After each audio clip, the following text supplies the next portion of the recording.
बिस्मिल्लाहिर्रहमानिर्रहीम। Sir ji, losses, deductible allowance, tax credit और exemption, chapter number 11। ज़ाहिरन ये चैप्टर एज्यूम किया जाता है कि ये हेड्स ऑफ इनकम ज़्यादा इंपॉर्टेंट हैं और ये वाला चैप्टर उसके बाद आता है, लेकिन ये मेरे मुताबिक एक हेड ऑफ इनकम के जितना ही इम्पोर्टेंट है। क्यों? पेपर में टैक्स लॉसेस और टैक्स क्रेडिट, इन दोनों में से कुछ नहीं, या तो लॉसेस आ जाएंगे या टैक्स क्रेडिट आ जाएगा। एग्जाम्पशन रूटीन में पेपर में टेस्ट होते हैं, तो ये वाला चैप्टर किसी भी एंगल से लेस इंपॉर्टेंट नहीं है। गर्चे स्टूडेंट्स जो हैं वो हेड्स ऑफ इनकम करके ही थक जाते हैं और इन एरियाज को बहुत अच्छा तैयार नहीं करते, हालांकि ये एक इम्पॉर्टेंट सिग्निफिकेंट एरिया होता है एग्जाम में। जब भी न्यूमेरिकल आएगा या उसमें लॉस होगा या टैक्स क्रेडिट होगा, खोल के देख लें पिछली 10 साल के न्यूमेरिकल। तो भाई एक एडजस्टमेंट प्रॉपर्टी की आई है और एक एडजस्टमेंट लॉसेस की आई है, तो दोनों बराबर ही हो गए ना भाई। इस चीज को आप जरूर देखिए और नोट कीजिए। इस चैप्टर को आपने इजी नहीं लेना। सबसे पहली बात जो आपके साथ करने जा रहा हूं वो आपके पास वो बात यह है कि आप बताएं कि क्या लॉसेस कब आते हैं।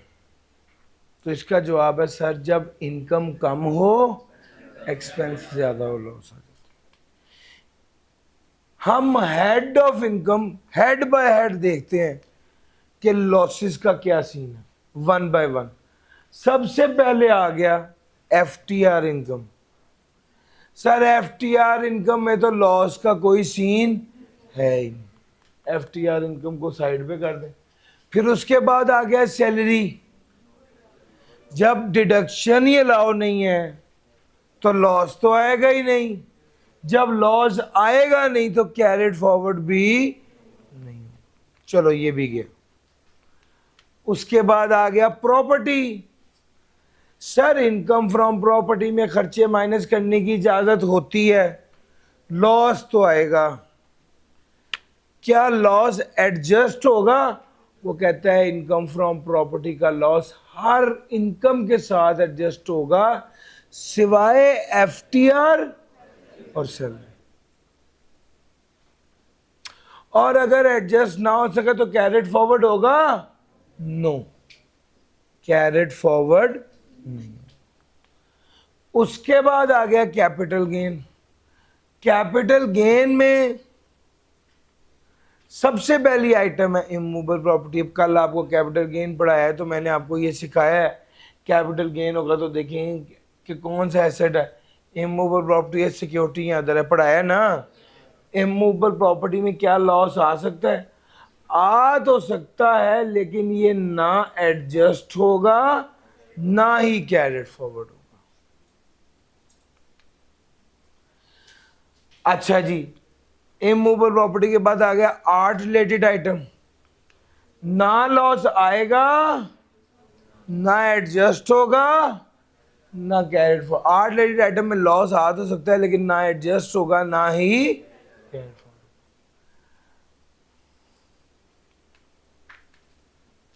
सर उसके बाद आ गया आर्ट रिलेटेड आइटम के बाद पहले वैसे सूलन आना चाहिए था सिक्योरिटीज। सिक्योरिटी से मुराद है यूफोन की सिम और डीवीडी, मैं कल पढ़ा चुका हूं। सिक्योरिटीज में लॉस आ सकता है और सिक्योरिटी का लॉस सिर्फ सिक्योरिटी के साथ ही एडजस्ट होगा। अगर एडजस्ट ना हो सका तो 3 साल के लिए कैरेट फॉरवर्ड। तो इमूवेबल प्रॉपर्टी डिस्कस हो गया, आर्ट रिलेटेड डिस्कस हो गया, सिक्योरिटीज पहले होगा और उसके बाद चौथे नंबर पे आ गया अदर कैपिटल एसेट।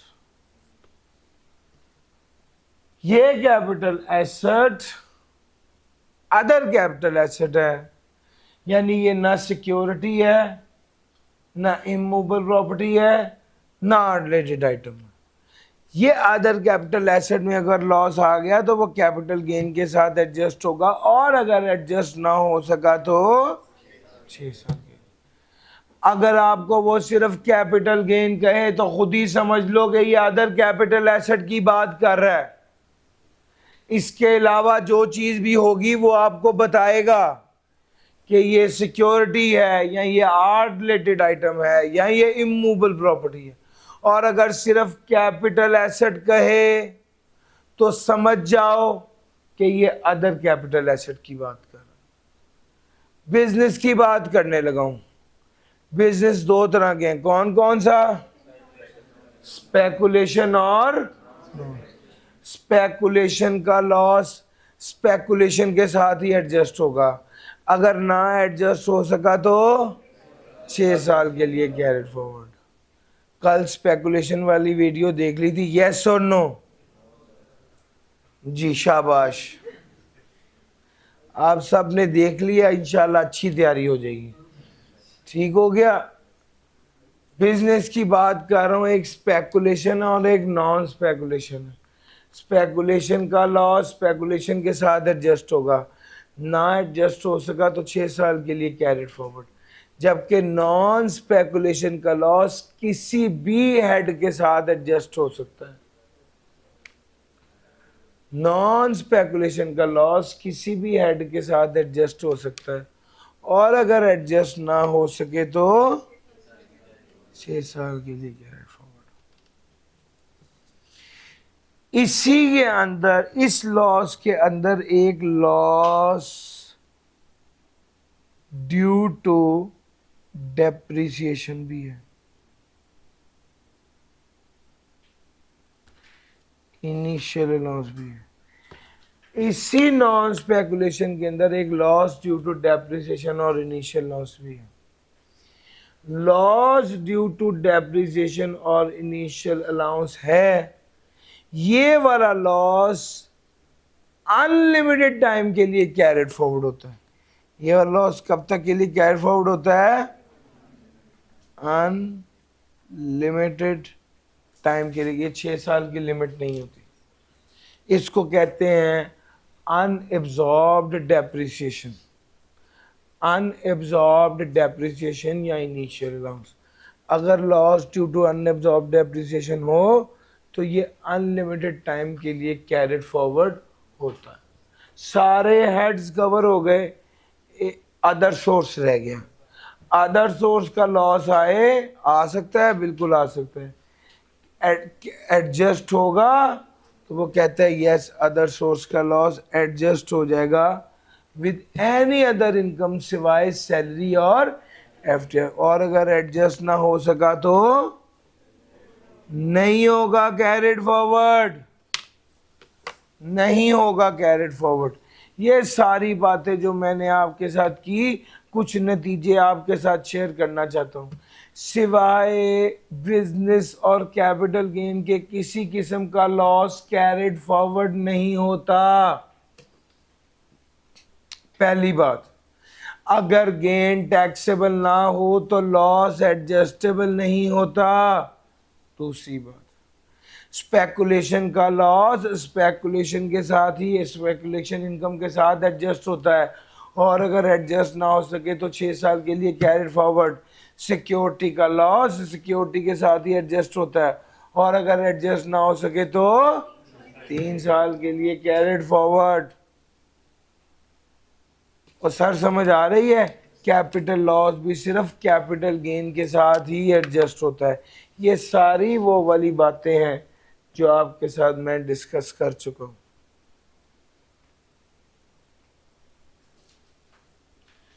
जी सर, कोई सवाल पूछना चाहते हैं आप? अच्छा जी, ये तो थे सारे पाकिस्तान सोर्स इनकम की बातें।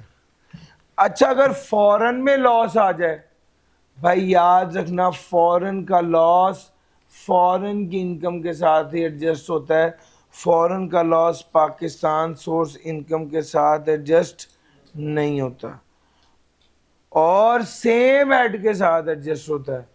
फॉरेन का लॉस उसी हेड के साथ एडजस्ट होता है जिस हेड का लॉस होता है, और अगर एडजस्ट ना हो सके तो 6 साल के लिए कैरेट फॉरवर्ड। तो भाई ये सारी डिस्कशन आपके साथ कर ली। लॉसेस में मेजर बातें यही हैं। एक आखिरी बात ज़्यादा इम्पोर्टेंट है, वो आपके साथ करनी। एक तो लॉस का एक और असूल भी है कि अगर पुराना लॉस हो, अगर कैरेट फॉरवर्ड लॉस हो, तो वो सिर्फ अपने ही हेड के साथ एडजस्ट होता है। कैरेट फॉरवर्ड लॉस अपने ही हेड के साथ एडजस्ट होता है। तो ये वाली बात भी ज़हन में रखिएगा, कैरेट फॉरवर्ड लॉस अपने ही हेड के साथ एडजस्ट होता है। अब आखिरी बात सुने, लॉसेस के वाले से जो आखिरी बात है वो सुन लें। लॉसेस के वाले से आखिरी बात यह है कि अगर अनएब्जॉर्ब्ड डेप्रिसिएशन, अमोर्टाइजेशन या इनिशियल अलाउंस की वजह से लॉस हो, तो वो लॉस अनलिमिटेड टाइम के लिए कैरी फॉरवर्ड हो सकता है। ये तो पढ़ा है ना। अब बात ये है,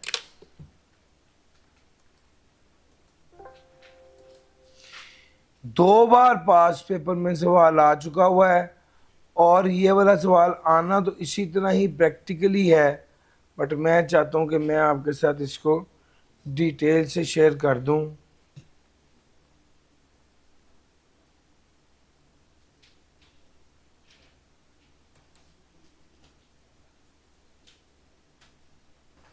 वो उसने मिटा दिया मैं 1.10। जी सर, आपकी आई कैप की किताब में 3 एग्जाम्पल्स थी जो मैंने अपनी किताब में भी ऐड की हैं एक कॉन्सेप्ट को समझाने के लिए। अनएब्जॉर्ब्ड डेप्रिसिएशन का कॉन्सेप्ट है, उसको सीखिए। पहला असूल तो ये है कि इस साल की डेप्रिसिएशन तो इस साल की इनकम के साथ एडजस्ट होगी, और अगर फिर भी लॉस रह जाए तो वो कैरेट फॉरवर्ड होगा। अच्छा, सबसे पहले कौन सा लॉस एडजस्ट होगा? सबसे पहले कौन सा लॉस एडजस्ट होगा? बिजनेस वाला। उसके बाद अनएब्जॉर्ब्ड डेप्रिसिएशन एडजस्ट होगी। फॉर एग्जाम्पल 5,50,000 की इनकम थी, बिजनेस के खर्चे आ गए 30 मिलियन के, डेप्रिसिएशन आ गई 40 मिलियन की। तो पहले बिजनेस के खर्चे माइनस होंगे, फिर डेप्रिसिएशन माइनस होगी, डेप्रिसिएशन फिर भी रह गई 20 मिलियन की, तो ये डेप्रिसिएशन क्या हो जाएगी? Carried forward. अब ये डेप्रिसिएशन जो कैरेट फॉरवर्ड होगी, इसको कहा जाता है, ये कौन सी डेप्रिसिएशन है? Unabsorbed depreciation. अगला साल आया, सेल थी 70 मिलियन की, खर्चे भी माइनस किए, डेप्रिसिएशन भी माइनस की, इनकम कितनी रह गई? 30 मिलियन की। अच्छा, अब अगली बात सीखो, वो ये कह रहा है कि इनकम कितनी रह गई? 30 मिलियन की। ब्रॉड फॉरवर्ड लॉस कितना है?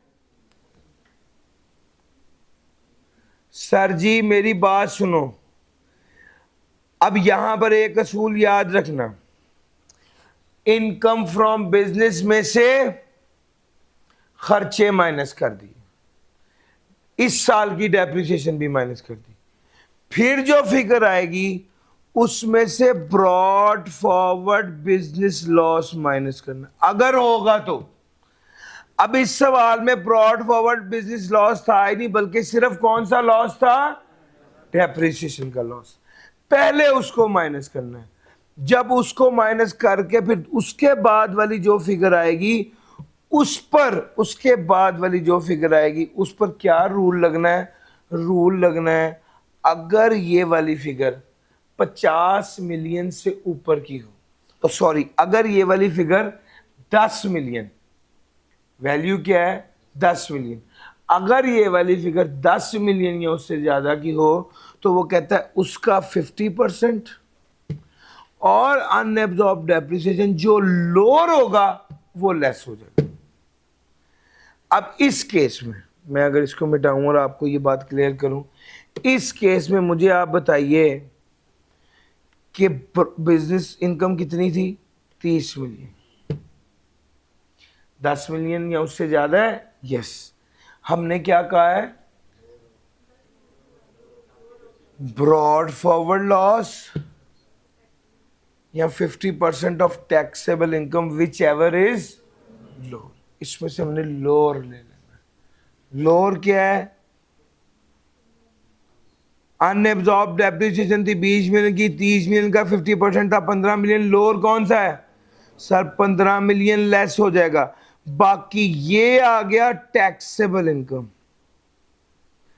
और जो अनएब्जॉर्ब डेप्रिसिएशन थी 20 मिलियन की, उसमें से 15 एडजस्ट हो गया, बाकी अनएब्जॉर्ब डेप्रिसिएशन क्या हो गई? Carried forward. यार मेरा पॉइंट पिक कर रहे हो?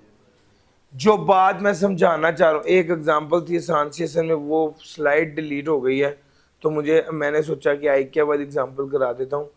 सर एक नतीजा आपको बताने लगा हूँ कि सबसे पहले सेल्स थी, उसके बाद एक्सपेंस माइनस किए, उसके बाद डेप्रिसिएशन माइनस की, तो ये आ गई इनकम। इस इनकम में से क्या माइनस किया? Brought forward business loss. उसके बाद जो अमाउंट आई, अगर ये 10 मिलियन या उससे ज्यादा की है तो क्या करेंगे? इसका 50% लोअर ऑफ,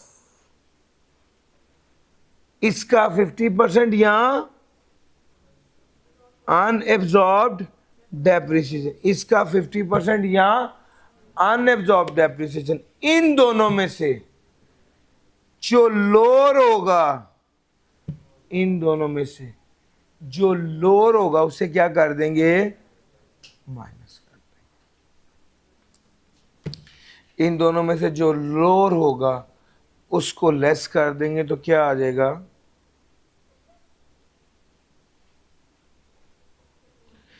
ये टैक्सेबल इनकम आ गई। और अनएब्जॉर्ब्ड डेप्रिसिएशन क्या हो जाएगी? क्या यार, क्या मेरा कॉन्सेप्ट समझ गए हो? यस और नो? अगर ये, अब अगला पार्ट सुनो, अगर ये 10 मिलियन ना होता बल्कि ये 5 मिलियन होता, तो ये 50% नहीं, कितना एडजस्ट हो जाना था? सारे का सारा ही एडजस्ट हो जाना था। अगले ही एग्जाम्पल में देखो, ये 5 मिलियन था, ये सारे का सारा एडजस्ट हो गया। अगर ये सारे का सारा एडजस्ट हो जाएगा तो टैक्सेबल इनकम क्या हो जाएगी? 0। ओ भाई मेरा पॉइंट समझ गए हो? लो सर, ये मेजर बातें थी, आपकी किताब में लिखी हुई है, मैंने सारी डिस्कस कर दी हैं। और लॉसेस की एक बात और है, मैं चाहता हूं मैं आपको वो सिखा दूं।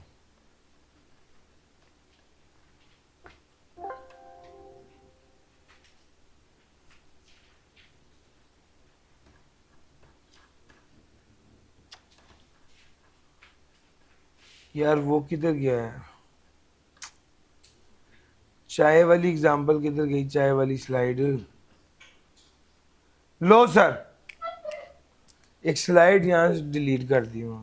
अच्छा देखो, अब एक आखिरी बात जो आपको सिखा रहा हूं, जो कॉन्सेप्चुअल बात है, वो ये है कि यार मैं एक एग्जांपल देता होता हूं चाय वाली। अगर आपके पास दूध है और आपने चाय बनानी है, आपके पास मुख्तलिफ तरह का दूध है। एक आपके पास फ्रेश मिल्क है जो एक दिन में एक्सपायर हो जाता है। एक आपके पास पेस्चराइज मिल्क है जो 3 दिनों में एक्सपायर हो जाता है। एक आपके पास टेट्रा पैक है जो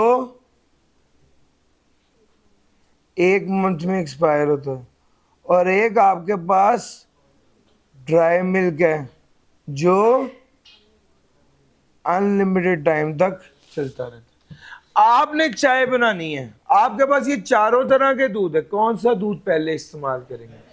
जिसने पहले एक्सपायर होना है वो पहले इस्तेमाल करेंगे। फ्रेश मिल्क खत्म हो गया तो पेस्चराइज इस्तेमाल करेंगे, पेस्चराइज खत्म हो गया तो टेट्रा पैक इस्तेमाल करेंगे, टेट्रा पैक भी खत्म हो गया तो लास्ट में फिर हम ड्राई मिल्क इस्तेमाल करेंगे। एक पॉइंट को समझिएगा, ये जो लॉस होता है ना, ये जब एडजस्ट होता है तो इनकम को कम करता है, उससे टैक्स कम होता है। जो लॉस होता है वो इनकम को कम करता है, इनकम कम होगी तो टैक्स कम हो। ये एक सिंपल फिनोमिना है। अब आपने करना यह है कि अगर आपके पास लॉस है तो एहतियात से इस्तेमाल करें। कुछ ऐसे लॉसेस हैं जो कैरिड फॉरवर्ड नहीं होते, उनको सबसे पहले इस्तेमाल करें, जैसा कि income from property, income from other source. ये वाले लॉस कैरिड फॉरवर्ड नहीं होते, तो सबसे पहले ये वाले लॉस यूटिलाइज करते हैं। उसके बाद आ गया आपका सिक्योरिटीज का लॉस। ये वाला जो लॉस है ये 3 साल के लिए कैरी फॉरवर्ड होता है, दूसरे नंबर पे इसको इस्तेमाल करें। फिर उसके बाद आ गया बिजनेस का लॉस और कैपिटल लॉस। ये वाला लॉस कितने अरसे के लिए कैरी फॉरवर्ड होता है? 6 साल के लिए। उसके बाद इसको इस्तेमाल करें। और एक लॉस है अनएब्जॉर्ब्ड डेप्रिसिएशन का लॉस। ये लॉस कब तक इस्तेमाल होता है? अनलिमिटेड टाइम के लिए, तो इसको सबसे लास्ट में इस्तेमाल। जब भी लॉसेस का सवाल आए आपके जहन में ये वाला माइंड मैप होना चाहिए और ये वाला कॉन्सेप्ट होना चाहिए। कोई भी सवाल हो कभी दिक्कत नहीं होगी, लेकिन अगर सिर्फ जो मैंने पढ़ाया वो समझ के आप सवाल करने पेपर में बैठ जाएं और सवाल हल नहीं कर पाएंगे। क्यों सर? उसके लिए प्रैक्टिस चाहिए। ये जो कॉन्सेप्ट मैंने दे दिया है आपको लॉसेस के, ये बहुत हैं, ये मोर देन एनफ है। आपको असल में क्या करना पड़ेगा? आपको इसकी प्रैक्टिस करनी पड़ेगी। आपकी किताब में E1 है। मैंने कल बिल आखिर सब लोगों को कह दिया कि यार जो लोग बुक नहीं परचेज कर पा रहे किसी फाइनेंशियल इशू से, वो लोग किताब टीयर रूम में अपना नाम लिखवाएं, किताब ले लें, उनको किताब मिल जाएगी। बाकी सब लोगों को मैं सजेस्ट करूंगा कि किताब को साथ साथ देखेंगे तो ये प्रैक्टिस साथ साथ कर पाएंगे। ऑल्दो जो लोग जिस तरीके से अभी तक तैयारी कर चुके हैं और किसी और किताब से वो तैयारी कर चुके हैं, मैं उन्हें कभी भी ये रेकमेंड नहीं करूंगा कि उस किताब को छोड़ के मेरी किताब से पढ़ें। सर अगर आपने किताब के साथ 3 माह 4 माह तैयारी किया और वो किताब पढ़ी है तो इस वक्त किताब चेंज नहीं करनी चाहिए।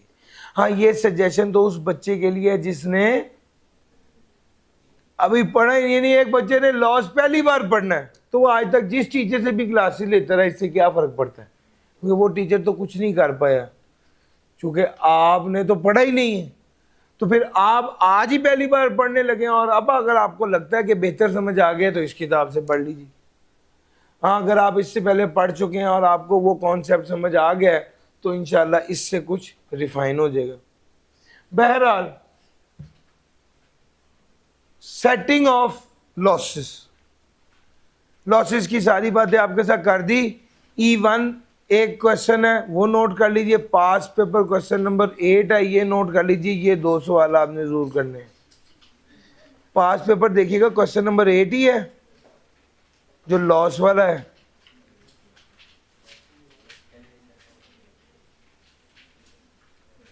पास पेपर क्वेश्चन नंबर 8 है, जरा देखिएगा चैप्टर 11 का। ले सर, लॉसेस की सारी बातें मैंने आपके साथ कर ली। अब मैं चल रहा हूं टैक्स क्रेडिट की तरफ। अच्छा, टैक्स क्रेडिट एक ऐसा सवाल है, नॉर्मली ये सवाल नहीं टेस्ट होता अकेला, ये अकेला नहीं, लॉसेस का क्वेश्चन तो अकेला भी आ जाता है और न्यूमेरिकल में मिला के भी आ जाता है, लेकिन टैक्स क्रेडिट वो वाहिद सवाल है जो इंडिविजुअली बहुत कम टेस्ट होता है। और टैक्स क्रेडिट का वो सवाल जो कि थ्योरेटिकली टेस्ट होता है वो ये है, टैक्स क्रेडिट्स की तरतीब बताएं, ऑर्डर बताएं। सबसे पहले फॉरेन टैक्स क्रेडिट, दूसरे नंबर पे tax credit on donation investment, तीसरे नंबर पे एडवांस टैक्स या टैक्स डिडक्टेड और कलेक्टेड। अच्छा, अब टैक्स क्रेडिट को डिटेल से पढ़ने लगे। बात नंबर 1,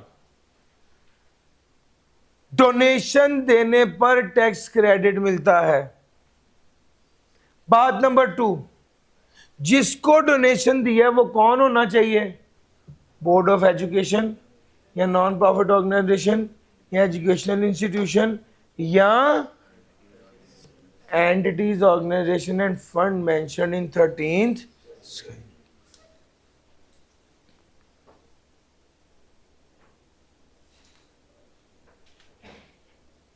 डोनेशन का मेथड ऑफ पेमेंट क्या है?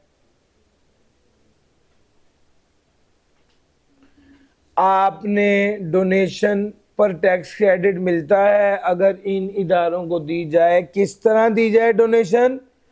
क्रॉस चेक के जरिए दी जाए तो आपको टैक्स क्रेडिट मिलेगा। कितना?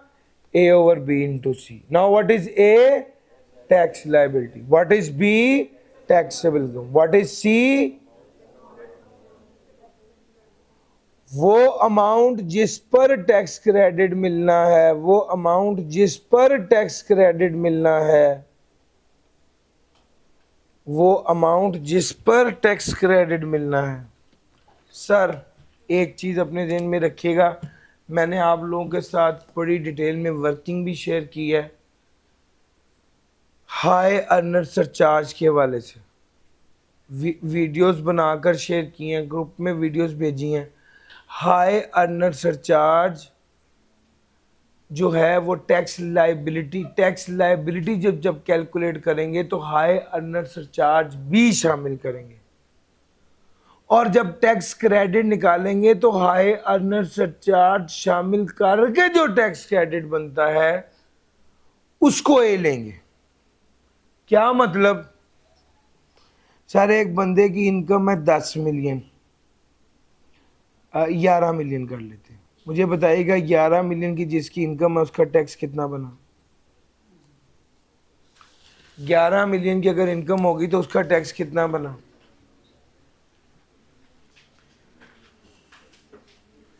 अगर किसी बंदे की 11 मिलियन की इनकम है तो उसका टैक्स कितना बना? पेज 53 से लायबिलिटी बता दीजिए।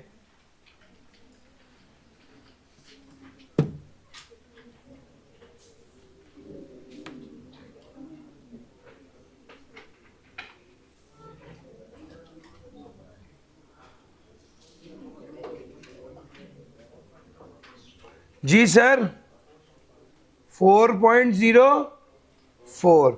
सर हाई अर्नर सरचार्ज कितना होगा?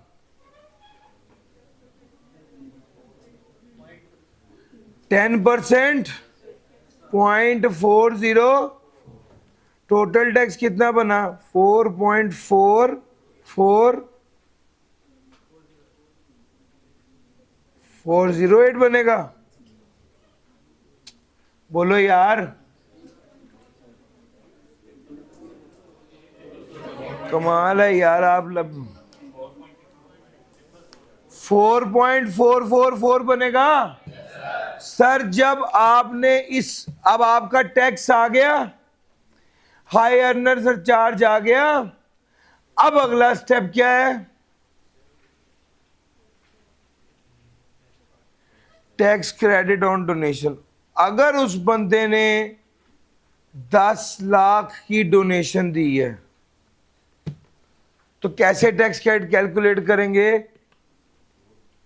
पहले देखेंगे डोनेशन दी है, क्रॉस चेक के जरिए दी है, रिकग्नाइज्ड इदारे को दी है, तो टैक्स क्रेडिट मिलेगा कितना? A over B into C। Now what is A? Tax liability 4.444। Sir ji tax liability वो लेंगे जिसमें हाई अर्नर सरचार्ज शामिल होगा। टैक्स लायबिलिटी वो लेंगे जिसमें हाई अर्नर सरचार्ज शामिल होगा, डिवाइडेड बाय टैक्सेबल इनकम। जी बताइएगा। 11 million multiply by A over B into C है ना, सी क्या होगा, lower of actual donation 1 million. दूसरे नंबर पे क्या आया, 30% किसका, 30% किसका, टैक्सेबल इनकम कितनी थी, सॉरी यार 11 मिलियन। जी 3.3 क्या ले लेंगे हम सर, 1 मिलियन लोअर ले लेंगे। सर जी बताइएगा जरा टैक्स क्रेडिट कितना।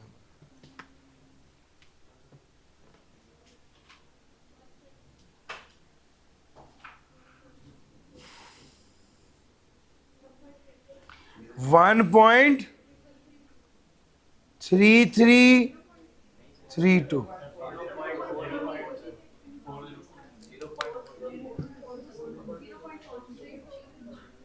4.444 लेना है। मैं यही तो बता रहा हूं कि हायर चार्ज ऐड करने के बाद जो लायबिलिटी आएगी आपने वो लेनी है सर जी।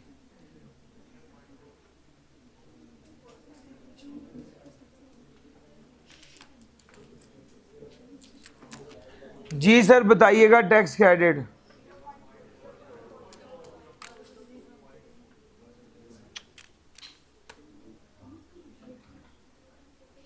टैक्स क्रेडिट कितना आया, 0.4,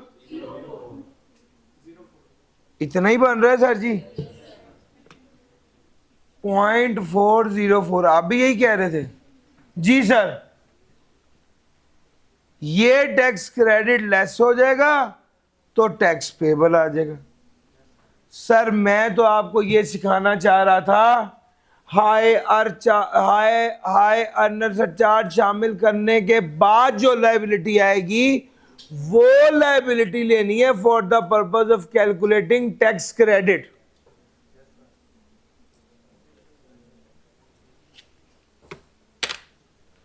मुख्तलिफ लोगों की इसके बारे में मुख्तलिफ ओपिनियन है, मगर हमने ओवरऑल बहुत से फैक्टर्स को कंसिडर करते हुए आपको ये वाली बात सिखाई है।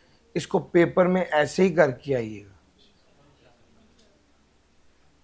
चूंकि मेरे ज़हन में जो मेन एम होता है बच्चों वो होता है आई कैप खुद क्या कर रहा है, तो मैंने जो फाइनल के एग्जाम्स हैं उससे इस चीज़ को असेस करके तो आपको बताया कि ये किस तरह होना है।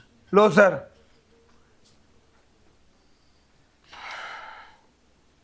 आई कैप के एंगल से ये एडजस्टमेंट होनी चाहिए और हम बिला आखिर जो आई कैप कह रहा है उसको अच्छा जी कहने पर मजबूर है। तो अक्लमंदी यही है कि जो आई कैप ने जिस तरह सोल्यूशन बनाना है आपने वैसे सवाल हल किया हो। हालांकि इसके बारे में बहुत सी डिफरेंट ओपिनियन है, चूँकि टैक्स में ये रिसेंट चेंज आया है और इस चेंज की जो एप्लीकेशन है वो अब तक उस तरह से क्लियर नहीं है। जब इस बार की रिटर्न्स फाइल होंगी तो फिर उसमें ये वाली चीज़ ज़्यादा क्लियर होगी। बहरहाल हमारे पास इन द मीन वाइल एक सबसे बेहतर ऑप्शन ये है कि वो हम फाइनल का तो रिज़ल्ट आ गया हुआ है और फाइनल का तो वो सब पता है, उस एंगल से हमने आपको ये चीज़ बताई कि आई कैप ने ऐसे किया है, इस वजह से मैंने आपको ऐसे करवाया। लें सर मैंने ये सारी बातें आपको पढ़ा दी टैक्स क्रेडिट वाली, और इतना बता दूं कि टैक्स क्रेडिट कितना मिलेगा, ए ओवर बी इंटू सी, और सी किसके बराबर होता है, एक्चुअल और 30%। अगर एसोसिएट को डोनेशन दी है तो फिर इसका आधा हो जाएगा, 30 का 15, 20 का 10। सर जी अगली एडजस्टमेंट आ गई, tax credit to approved pension fund. अगर एक एलिजिबल पर्सन है, एलिजिबल पर्सन से मुराद है वो बंदा जिसका CNIC बना हुआ है, NTN बना हुआ है या नाइकॉप बना हुआ है, ओवरसीज पाकिस्तानी का भी NIC होता है। अगर एक बंदा एलिजिबल पर्सन है और उसकी इनकम अंडर दैट सैलरी या बिजनेस है तो उस वो कंट्रीब्यूट करता है अप्रूव पेंशन फंड में, तो उसे टैक्स क्रेडिट मिलेगा। कितना? A over B into C. Now what is A? Tax liability. What is B? Taxable. What is C? Lower of actual या 20% ऑफ टैक्सेबल इनकम। एक्चुअल या 20% of taxable.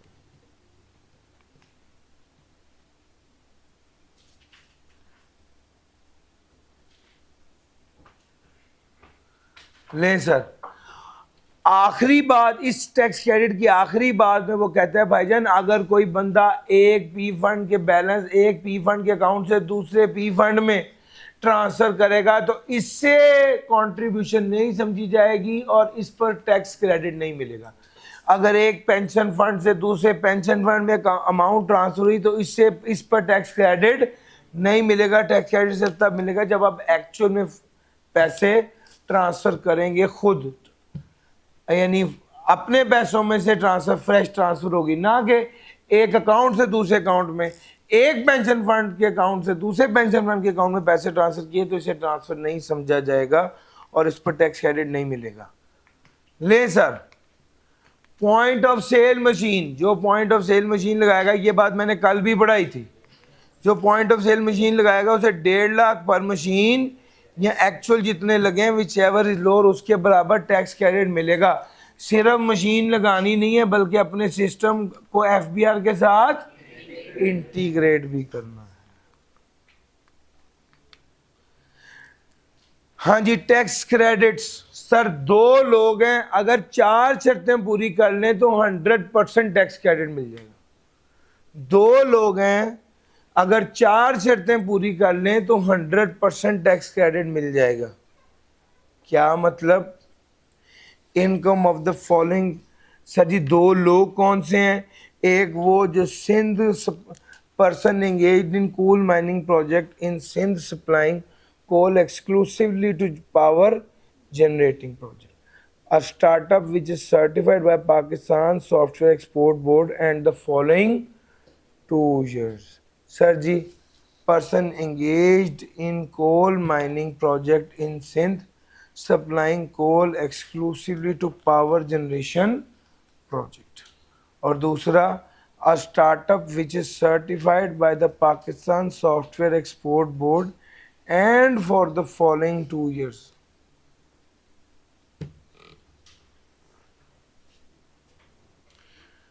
Coal mining project में जो सिंध में power generate कर रहा है वो इदारा, और जिसने पाकिस्तान सॉफ्टवेयर एक्सपोर्ट बोर्ड से मंजूर शुदा इदारा जो स्टार्टअप कर रहा है, इन 2 इदारों को 100% टैक्स क्रेडिट मिलेगा अगर 4 शर्तें पूरी हैं। शर्तें कौन सी हैं? एनुअल रिटर्न फाइल करते हैं। दूसरी शर्त क्या है? जो टैक्स डिडक्ट नहीं कलेक्ट करना था वो करके जमा कराया। तीसरी शर्त क्या है? विद होल्डिंग स्टेटमेंट जमा कराई। चौथी शर्त क्या है? मंथली सेल्स टैक्स जमा कराया। जो ये सारी शर्तें पूरी कर दे उसे टैक्स क्रेडिट मिलेगा। कितना? 100% टैक्स क्रेडिट का मतलब है कि कोई टैक्स है ही नहीं। सर जी अगला point, eligible person eligible investment करेगा तो उसे टैक्स क्रेडिट मिलेगा। एलिजिबल पर्सन एलिजिबल इन्वेस्टमेंट करेगा तो उसे टैक्स क्रेडिट मिलेगा। एलिजिबल पर्सन कौन है? एलिजिबल इन्वेस्टमेंट क्या है और टैक्स क्रेडिट कितना मिलेगा, इसको डिस्कस करते हैं।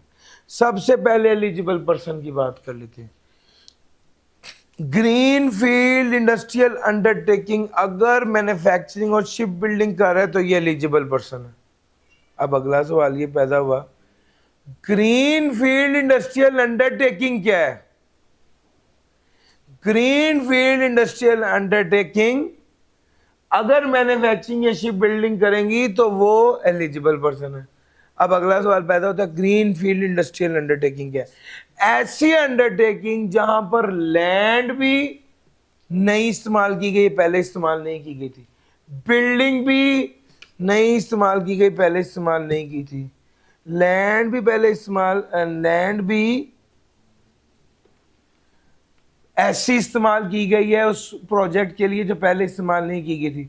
बिल्डिंग भी रेनोवेट नहीं कराई, डिमोलिश नहीं कराई, बल्कि नए सिरे से बनी है।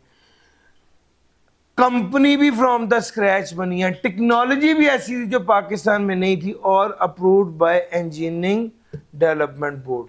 ये सारी शर्तें पूरी हो जाएं तो वो ग्रीन फील्ड इंडस्ट्रियल अंडरटेकिंग है, और वो कमिश्नर से अप्रूव्ड भी हो। आसान अल्फाज में हर चीज़ 0 मीटर हो, बिल्कुल नहीं। लैंड भी पहले इस्तेमाल नहीं हुई, बिल्डिंग भी नहीं, टेक्नोलॉजी भी नहीं, कंपनी भी नहीं, बोर्ड से, इंजीनियरिंग डेवलपमेंट बोर्ड से भी मंजूर शुदा और कमिश्नर से भी मंजूर शुदा, ये सारी चीज़ें पूरी हो गई तो इसे कहा जाएगा ये ग्रीन फील्ड इंडस्ट्रियल अंडरटेकिंग है। ग्रीन फील्ड इंडस्ट्रियल अंडरटेकिंग कब बनी हो? 19 से 24 के दरमियान। कितना टैक्स क्रेडिट मिलेगा, कितने अरसे के लिए मिलेगा? सर याद रखना, टैक्स क्रेडिट कैरेट फॉरवर्ड नहीं होता। ये वो वाहिद टैक्स क्रेडिट है जो कैरेट फॉरवर्ड होता है। ये वो वाहिद टैक्स क्रेडिट है जो कैरेट फॉरवर्ड होता है 3 साल के लिए। तो भाई एलिजिबल पर्सन हमने बड़ी डिटेल से डिस्कस कर ली।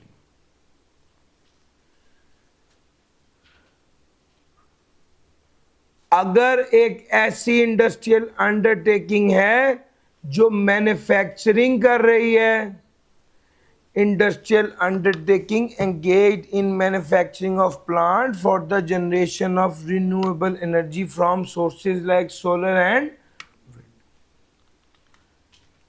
इनकॉर्पोरेटेड बिफोर 1 जुलाई 2023। अगर विंड मिल्स या सोलर एनर्जी बनाने वाली को प्लांट है, सोलर एनर्जी को के लिए पैनल्स बनाने वाली कोई इदारा है, कोई मशीनरी है, जो इदारा वो मशीनरी बना रहा है उसको टैक्स क्रेडिट मिलेगा 5 सालों के लिए। वो बना कब हो? 1 जुलाई 2023 से पहले बनाओ। तो फिर ये एलिजिबल पर्सन होगा, इसको टैक्स क्रेडिट मिलेगा 3 साल और 5 साल के लिए। सर कितना? जितनी इन्वेस्टमेंट की है उसका 25%। इन्वेस्टमेंट की भी डेफिनेशन है सर, सारी नई इन्वेस्टमेंट हो, नई चीजों पे, नई मशीन, नई बिल्डिंग, नया इक्विपमेंट, नया हार्डवेयर, नया सॉफ्टवेयर, ना कोई ऐसी चीज नहीं जो सेल्फ क्रिएटेड हो या यूज्ड हो या उसके मल्टीपल यूज हो, वो भी नहीं, मल्टीपल यूज वाले भी नहीं। ब्रांड न्यू चीज जिसका एक ही पर्पस था, जितना पैसा उस पर लग गया उसका 25% टैक्स क्रेडिट मिलेगा। अब सवाल आपको 2 तरीके से आ सकता है। वैसे अब तक इसको टेस्ट नहीं किया, मैं एक्सपेक्ट कर रहा हूँ कि वो इसको टेस्ट कर ले। अगर वो इसको टेस्ट करेगा तो 2 तरीके से सवाल दे सकता है। पहला तरीका तो ये है कि वो सिंपली आपसे रट्टे वाला सवाल पूछ लें, ग्रीनफील्ड इंडस्ट्रियल अंडरटेकिंग क्या है और उसको क्या टैक्स बेनिफिट मिलते हैं। 6 नंबर का सवाल बिल्कुल इजी बनता है। दूसरा केस वो आपको बता देता है नई मशीनरी खरीदी है, नई बिल्डिंग खरीदी है, एक ग्रीनफील्ड इंडस्ट्रियल अंडरटेकिंग है और इक्विपमेंट नया खरीदा है, सॉफ्टवेयर खुद बनाया हुआ है, हार्डवेयर पुराना खरीदा है। आपको पता होना चाहिए ना यूज लेना है ना ही सेल्फ जनरेटेड लेना है। इन 3 चीज़ों पर जो खर्चा होगा वो एलिजिबल इन्वेस्टमेंट होगी और उसका 25% के बराबर टैक्स क्रेडिट मिलेगा। जो एलिजिबल पर्सन होगा उसमें ग्रीनफील्ड इंडस्ट्रियल अंडरटेकिंग को 3 सालों के लिए, यानी वो साल और अगले 2 साल। अच्छा, वो आपकी किताब में लिखता है 2 साल के लिए कैरेट फॉरवर्ड होगा तो 3 साल ही बने ना, 1 और अगले 2। और अगर वो कहते हैं 4 साल के लिए कैरेट फॉरवर्ड होगा तो भाई 5 साल ही बने ना, 1 ये साल और अगले 4 साल। सर समझ रहे हैं? तो ये वाहिद केस है जहां पर टैक्स क्रेडिट कैरेट फॉरवर्ड होता है। मैंने आपको ये सारी बातें बता दी और हमने ये वाला एरिया कवर कर लिया। हमने टैक्स क्रेडिट्स भी कवर कर लिए, लॉसेस वाला एरिया भी कवर कर लिया। अब अगली बात आ गई थी exemptions and tax concessions. Exemption का क्या मतलब है?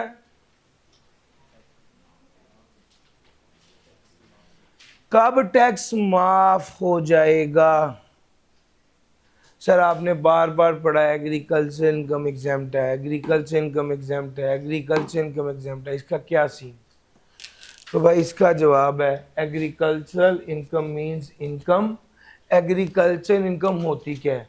सर ज़मीन की इनकम जो एग्रीकल्चरल एक्टिविटी से कमाई जाए और वो ज़मीन पाकिस्तान में हो। तीन बात।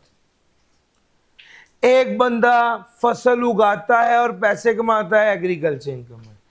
एक बंदे ने ज़मीन ठेके पर दी है और वो किराया लेता है, ये एग्रीकल्चर इनकम है।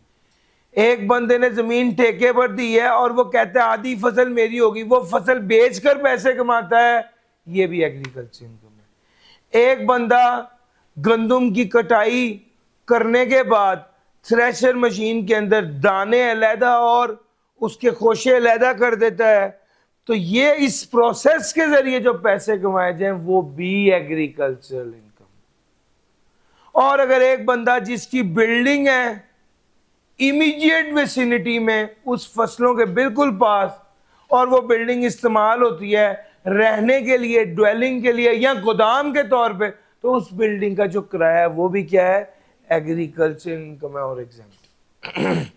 तो एग्रीकल्चर इनकम में क्या क्या आता है और कौन कौन सी एग्रीकल्चर इनकम एग्जाम्प्ट है, इसकी बात करें। इनकम फ्रॉम, अच्छा अब अगली बात सुनो। ये बात अगर सुन ली तो अगली बात सुनो। अब मसला सिर्फ यह है कि मिचल्स वाले जो हैं उनके अपने फार्म्स, वो खुद स्ट्रॉबेरी उगाते हैं और स्ट्रॉबेरी से जैम बनाते हैं और जैम बना के बेचते हैं। तो सवाल ये पैदा होता है कि मिचल्स वाले दो चीजों से पैसे कमाते हैं, एक तो जैम बेचकर पैसे कमा रहे हैं, दूसरा स्ट्रॉबेरी की भी तो फसल हो रही है ना। अब सवाल ये पैदा होता है कि जो जैम बेचकर जो पैसे कमाए, क्या वो सारे का सारा टैक्स होगा? और जो रॉ मटेरियल जो वो खुद उगा रहा है स्ट्रॉबेरी, उसका क्या होगा? सर समझा जाएगा कि अच्छा जो रॉ मटेरियल ये स्ट्रॉबेरी मिचल्स वालों ने उगाई है उससे जो उन्होंने पैसे कमाए उस पर तो टैक्स नहीं लगेगा क्योंकि वो एग्रीकल्चर इनकम है, लेकिन जो जैम बनाकर उन्होंने बेचा है उस पर टैक्स लगेगा। अब करते यह है कि अब कैसे बाइफरकेट करें कि स्ट्रॉबेरी से कमाए जाने वाले पैसे कितने हैं और जैम से कमाए जाने वाले पैसे कितने हैं।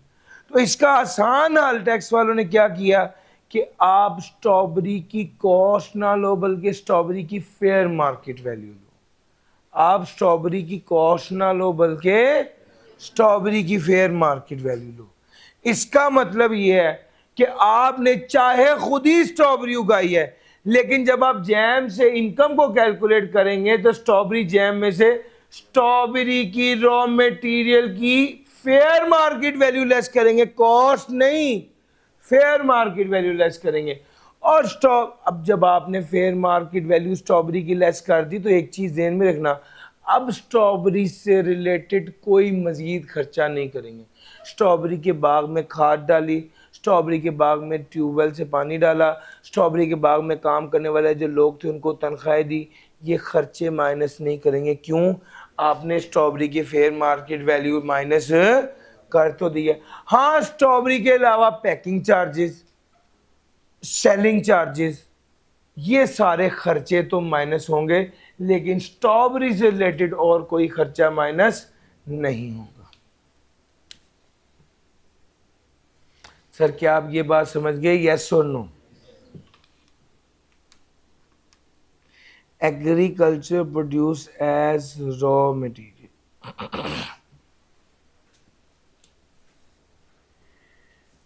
where a person who is a cultivator or receiver of agriculture produce as rent in kind। ये सारी स्टोरी वो है। एक बात एडिशनल जुमला लिखा हुआ है वो पढ़ के सुनाऊं और बात खत्म करें। वो कहता है भाई अगर आप fair market value of raw material या स्ट्रॉबेरी कैलकुलेट नहीं कर सके तो क्या करोगे?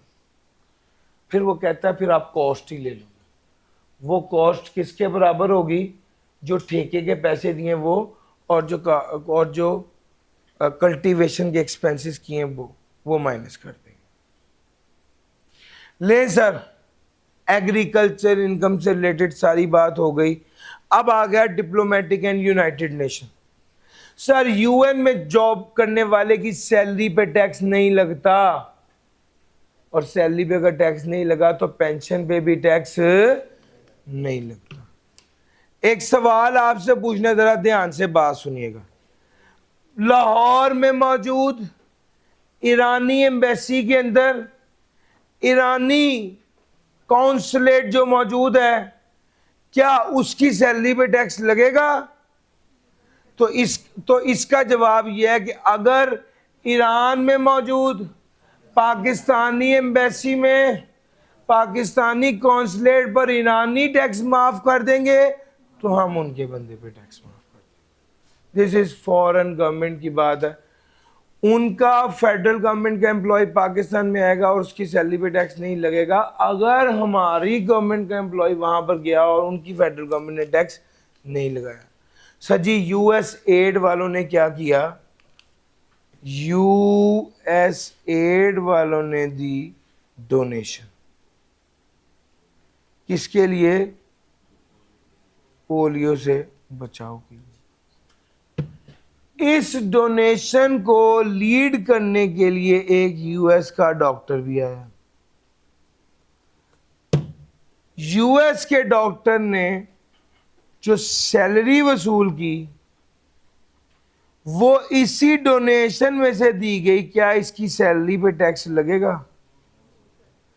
भाईजान जवाब इसका ये है कि अगर जिस मुल्क से डोनेशन लिया है, अगर उसी मुल्क का कोई बंदा पाकिस्तान में आए और काम करने की गर्ज से आए और उसको पैसा भी उसी डोनेशन में से ही दिया जा रहा हो और वो यहाँ का रेजिडेंट ना हो, यहाँ रेजिडेंट आए तो सिर्फ इसलिए चूंकि वो काम करने के लिए यहाँ पे आए, तो उस बंदे की सैलरी पे टैक्स नहीं लगेगा। Sir the individual is either not a resident individual or a resident individual solely by reason of the performance of services under aid agreement. If an agreement is with a foreign country, the individual is a citizen of that country. The salary is paid by the foreign government or public international organization out of fund or grant lease as aid to Pakistan in pursuance of such. Sir ji सारी वही बात है, foreign government पैसे दे रही है, foreign government ने जो grant दिया उसमें से पैसे दिए जा रहे हैं, वो बंदा रेजिडेंट नहीं है और वो बंदा उसी मुल्क का ही है जिस मुल्क से आपको। सर अगर एड अमेरिका ने दिया और डॉक्टर चाइना का है, फिर हम पक्का टैक्स लगाएंगे उस पर। सर समझ आई? एड भी अमेरिका ने दिया है, डॉक्टर भी अमेरिका का है।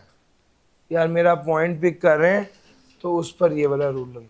सर जी ये सारी बात आपके साथ हो गई ये वाली। अब अगले ही पॉइंट में उसने सैलरीड वाला पॉइंट काट दिए, सैलरी की बात नहीं है। अगर एक बंदा कंसल्टेंट है या एक्सपर्ट है और जिस मुल्क से एड आई है उसी मुल्क का है और वो पाकिस्तान का रेजिडेंट नहीं है, यहाँ अगर रेजिडेंट है तो सिर्फ इसलिए चूंकि वो यहाँ पर काम कर रहा है और उसको जो पैसे मिल रहे हैं वो भी एड के पैसों से मिल रहे हैं, तो उस बंदे की इनकम पे भी टैक्स नहीं लगेगा। हाँ वो कहते हैं अगर इसके अलावा कोई केसेस हो कि इनकम एग्जेम्प्ट होनी है या होनी है या नहीं होनी, तो federal government case to case इसको देखेगी और उसके बाद कोई फाइनल फैसला सुनाएगी। सर अगली बात आ गई प्रेसिडेंट ऑनर। सदर पाकिस्तान अगर आपको कोई इनाम, अगर खुदा न खास्ता आपको ऐसा काम करें जिस पे सदर आपको कोई इनाम दे दे, तो सदर जब कहता है ना 5 लाख मिला है तो पूरा 5 ही मिलता है, लेकिन जब जीतो पाकिस्तान वाला कहता है ना कि 5 लाख मिला है तो उस पर टैक्स कट के मिलता है। Profit on debt. Sir ji profit on debt की स्टोरी है सर। क्या स्टोरी है? प्रॉफिट ऑन डेट आपने पढ़ा इनकम है, आपने पढ़ा एक्सपेंस है। आज अगली बात सुने, प्रॉफिट ऑन डेट एग्जेम्प्ट होता है। कब एग्जेम्प्ट होता है? अगर मिसाल ले लें, एक मैं हूं और एक अमेरिका में एक बंदा बैठा हुआ है जिससे मैं लोन मंगवा रहा हूं। मैंने अमेरिका में बैठे हुए बंदे को कहा कि मैंने यहाँ पर बिजनेस करना है, मुझे लोन दे दो। उसने मुझे लोन दे दिया। मैंने उसको इंटरेस्ट भी बाहरी भिजवाया है और उस लोन को लेने के लिए जो सिक्योरिटी थी वो भी बाहरी दी है, और उसका और मेरा कोई ताल्लुक भी नहीं है, हम एसोसिएट भी नहीं है। और मैंने जो लोन लिया है वो इसलिए लिया ताकि मैं पाकिस्तान में बिजनेस कर सकूं, मैं पाकिस्तान का रेजिडेंट बनता हूं।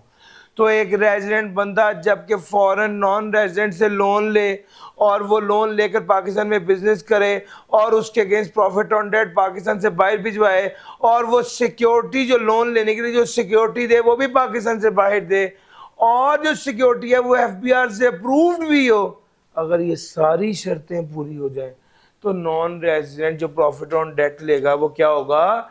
एग्जेम्प्ट होगा। सर अगर आप गौर करें ना तो मैंने प्रॉफिट ऑन डेट की बड़ी बातें आपको बताई हैं। कभी प्रॉफिट ऑन डेट इनकम है, कभी प्रॉफिट ऑन डेट एक्सपेंस है। इनकम में कभी वो टैक्सेबल है, कभी एग्जेम्प्ट है। टैक्सेबल में भी कभी अगर इंडिविजुअल और ईओपी को मिले तो सेपरेट ब्लॉक आइटम है, कंपनी को मिले तो, और एग्जेम्प्ट के केस में नॉन रेजिडेंट को मिले तो एग्जेम्प्ट है। एक्सपेंस के केस में कभी प्रॉपर्टी का केस है, अदर सोर्स का केस है, बिजनेस का केस है, जो भी इनकम कमाने के लिए लोन लिया गया तो प्रॉफिट ऑन डेट माइनस करने की इजाजत होती है। तो प्रॉफिट ऑन डेट के ये मल्टीपल बातें। एक क्वेश्चन है पास पेपर, क्वेश्चन नंबर 10 है शायद, जरा देखिएगा। उसमें ना मल्टीपल प्रॉफिट ऑन डेट की बातें उसने की। मुझे जरा एक बार क्वेश्चन कंफर्म करें कौन सा, जरा आगे जाइए। आई कैप का पास पेपर है, क्वेश्चन नंबर 11 किस नाम से? ताहा। क्वेश्चन नंबर 11 ताहा के नाम से। मैं आपको आज एक छोटी सी वीडियो भी शेयर करूंगा जिसमें ये वाला सवाल भी कराया हुआ है और प्रॉफिट ऑन डेट का हर पहलू डिस्कस किया हुआ है। नोट कर लीजिए।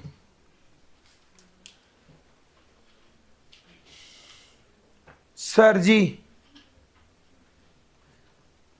मैं सारी एग्जाम्पल्स जाहिर बात है नहीं करवा सकता, लेकिन आपको जहां जहां पर इंपॉर्टेंट और रेलिवेंट है वहां वहां पर समझाकर इवन क्वेश्चन आइडेंटिफाई करके आगे जा रहा हूं कि यार ये चीजें जरूर करनी है। स्कॉलरशिप जिसको मिला हायर स्टडीज के लिए उसके लिए एग्जेम्प्ट है। सपोर्ट पेमेंट मियाँ बीवी की के दरमियान अलहदगी हो गई है तो मियाँ ने बीवी से जो पैसे लिए या बीवी ने मियाँ से जो पैसे लिए वो क्या होगा? वो एग्जेम्प्ट होंगे। अगर बीवी ने शोहर से अलहदगी इख्तियार करके मियाँ शोहर को 50 लाख दे दिया है तो शोहर के लिए वो 50 लाख रुपया टैक्सेबल नहीं होगा, एग्जेम्प्ट होगा। और अगर शोहर ने बीवी को तलाक दे दी है और उसके बाद उसने उस बीवी को 1 करोड़ रुपया दिया है तो बीवी के लिए वो 1 करोड़ रुपए की जो इनकम है उस पर कोई टैक्स नहीं होगा। अक्सर सवालों में उसने ये कहा हुआ है कि under an agreement to live apart है। तो जब एग्रीमेंट टू लिव अपार्ट हो गया तो उसके बाद जो पैसे बीवी को अगर उसने मंथली तय किए हुए हैं 50,000 में मंथली दूंगा तो वो भी टैक्सेबल नहीं होगा। अगर उसने बीवी को कोई प्रॉपर्टी दे दी है तो वो भी टैक्सेबल नहीं होगा। उसने एक पास पेपर के सवाल में कहा कि शोहर ने बीवी को तलाक देकर उसको एक दुकान दे दी है। दुकान वो दुकान अब किराए पे और किराया आता है 1 लाख रुपए, तो क्या इस 1 लाख पे टैक्स लगेगा? यस। लेकिन जो दुकान 3 करोड़ रुपए की उसको मिली है उस पर कोई टैक्स। बस इस सवाल में मुझे एक एतराज है, जब under an agreement to live apart हो गया तो फिर उसे मिसिज ए लिखने की क्या जरूरत थी? अब तो मिस्टर ए लैदा और वो लैदा हो गए ना, लेकिन उसने उस सवाल में मिसिज ए लिखा हुआ है, वो ठीक नहीं है। जब लैदगी होगी तो फिर मिस्टर और मिसिज लैदा लैदा हो। ले सर, बहरहाल support payment under an agreement to live apart में ये बात थी। फेडरल, प्रोविंशियल और लोकल गवर्नमेंट की ये वाली बात आपके साथ कर दूं। हाँ सर, फेडरल गवर्नमेंट पे कोई टैक्स नहीं होता, प्रोविंशियल गवर्नमेंट पे उसके अपने सूबे में कोई टैक्स नहीं होता, लेकिन अगर वो बिजनेस करें किसी दूसरे सूबे पे तो उस पर टैक्स होता है। बस ये मेन बात है। जो भी पेमेंट आप गवर्नमेंट को करेंगे तो उस पर टैक्स डिडक्शन नहीं होती, टैक्स काट के पेमेंट नहीं करेंगे, पूरी पेमेंट करेंगे। और ये वाली सारी सहूलतें सिर्फ फेडरल, प्रोविंशियल और लोकल गवर्नमेंट के लिए हैं। रेगुलेटरी अथॉरिटी, डेवलपमेंट अथॉरिटी या कोई भी ऐसी बॉडी जो कि अंडर एनी लॉ बनी है उसके लिए ये वाली बातें नहीं है। सर जी, दो इंपॉर्टेंट कॉन्सेप्ट हैं, बड़ी ध्यान से पढ़िएगा, बड़ा फ्रीक्वेंटली इसमें से सवाल आता है। एक है शॉर्ट टर्म रेजिडेंट और एक है returning expatriate. Short term resident कौन होता है? वो बंदा जो पाकिस्तान का रेजिडेंट है शॉर्ट टर्म के लिए, यानी वो बंदा पाकिस्तान आया है और उसे पाकिस्तान में रहते हुए भी 3 साल से ज़्यादा नहीं, गर्चे वो रेजिडेंट है लेकिन वो शॉर्ट टर्म रेजिडेंट है। आपको पता होना चाहिए कि रेजिडेंट की पाकिस्तान सोर्स इनकम और फॉरेन सोर्स इनकम दोनों टैक्सेबल इन पाकिस्तान होती हैं, लेकिन नॉन रेजिडेंट की सिर्फ Pakistan source income taxable in Pakistan होती है और foreign source income taxable in Pakistan नहीं। अब ये दरमियान में एक तीसरी पार्टी आ गई, शॉर्ट टर्म रेजिडेंट। इसकी पाकिस्तान सोर्स इनकम तो टैक्सेबल इन पाकिस्तान होती है, लेकिन foreign source income taxable in Pakistan नहीं होती बल्कि एग्जेम्प्ट होती है। लेकिन अगर ब्रॉड इनटू पाकिस्तान हो जाए, वो पैसा पाकिस्तान लाया गया है, पाकिस्तान के बैंक अकाउंट में वसूल हुआ है, पाकिस्तान में कैश वसूल हुआ है, तो उस पर टैक्स लगेगा। दूसरा, अगर वो बंदा जो शॉर्ट टर्म रेजिडेंट है वो पाकिस्तान में कोई परमानेंट एस्टेब्लिशमेंट बना ले, कोई दफ्तर बना ले और फिर जो पैसा कमाएगा बाहर से, वो भी टैक्सेबल इन पाकिस्तान होगा। मैं इसकी एग्जांपल अक्सर आपको देता रहा हूं, पहले भी वही एग्जांपल पास पेपर में भी एज इट इज आ गई कि एक चाइनीज बंदा जो पाकिस्तान में मंगला डैम में काम कर रहा है, उसका चाइना में प्लाजा है। प्लाजे का किराया क्या टैक्सेबल इन पाकिस्तान होगा? अगर उसे पाकिस्तान में रहते हुए 3 साल से ज्यादा नहीं हुए तो जो प्लाजे का किराया वो टैक्सेबल इन पाकिस्तान नहीं होगा। और दूसरे नंबर पे, हाँ, अगर वो प्लाजे का किराया ब्रॉड इनटू पाकिस्तान है, उसको पाकिस्तान में हबीब बैंक में अकाउंट में पैसे आते हैं, ये ब्रॉड इनटू पाकिस्तान है, अब ये टैक्सेबल हो जाएगा। Sir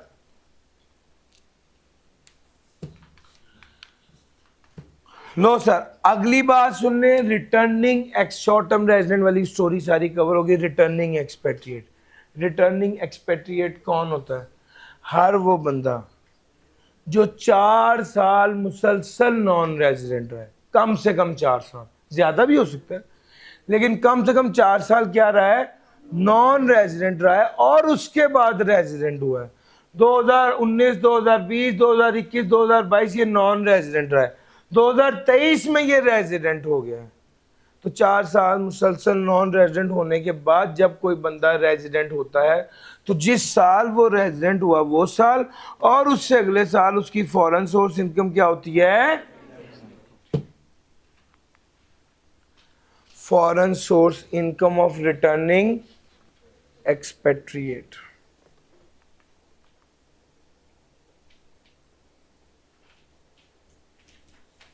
Foreign source income of a citizen of Pakistan shall be exempt from tax।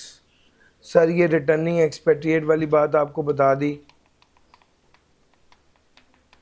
Low sir, full time teacher एक इम्पॉर्टेंट बात थी, वो आपको ऑलरेडी मैं बता चुका हूँ बड़ी डिटेल में। अब मैं चल रहा हूँ चैप्टर नंबर 13 की तरफ। चैप्टर नंबर 11 जो है वो मैंने करवा दिया, चैप्टर नंबर 13 है फॉरेन सोर्स इनकम।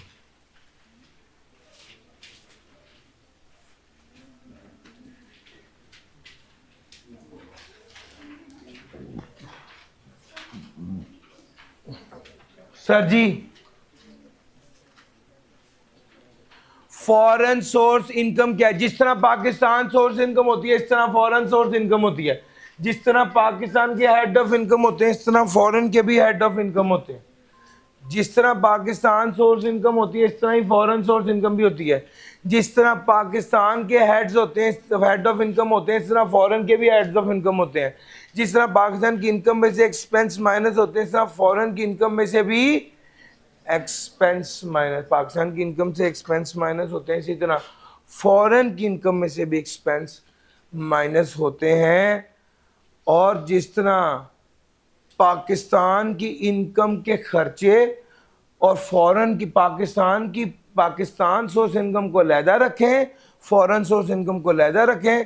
पाकिस्तान की इनकम को कमाने के लिए जो खर्चे किए गए हैं वो फॉरेन की इनकम में से माइनस नहीं होंगे, और फॉरेन की इनकम को कमाने के लिए जो खर्चे किए गए हैं वो पाकिस्तान सोर्स इनकम में से माइनस नहीं होंगे।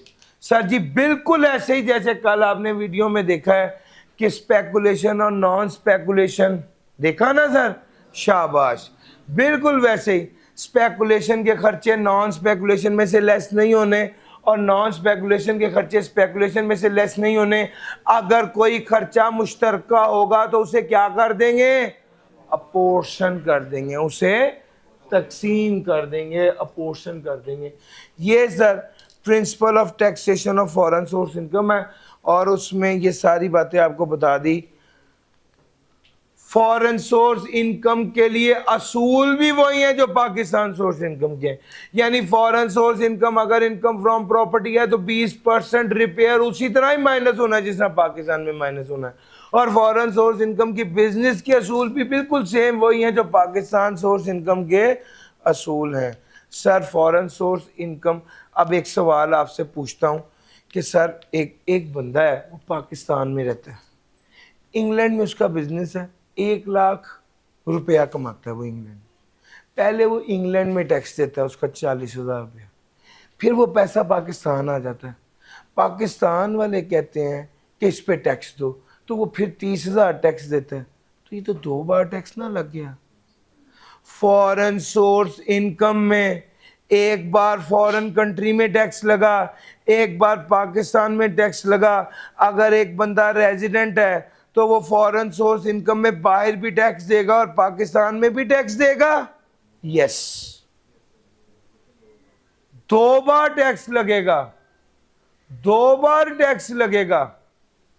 ध्यान से सुनो, अलबत्ता जो बाहर उसने टैक्स दिया है या जो पाकिस्तान में टैक्स दिया है, विच एवर इज लोअर, उसके बराबर उसे टैक्स क्रेडिट मिल जाएगा, लेकिन वो टैक्सेबल होगा। बाहर जो टैक्स दी है और पाकिस्तान में जो टैक्स दी है, इन दोनों में से जो लोअर है उसके बराबर उसे क्या मिल जाएगा, टैक्स क्रेडिट मिल जाएगा। यही असल गेम है, इसी को फॉरेन टैक्स क्रेडिट कहते हैं। मैं आपको स्टेप बाय स्टेप बताता हूं। फॉरेन टैक्स क्रेडिट किसे मिलेगा, स्टेप नंबर 1 जिसकी फॉरेन इनकम होगी, स्टेप नंबर 2 जिसने फॉरेन में टैक्स पे किया होगा, स्टेप नंबर 3 जिसकी foreign source income taxable income में शामिल होगी उसे ही टैक्स क्रेडिट मिलेगा। कितना मिलेगा, एक्चुअल में जो फॉरेन में टैक्स दिया या जो पाकिस्तान में टैक्स दिया, इन दोनों में से जो लोअर है उसके बराबर टैक्स क्रेडिट मिलेगा।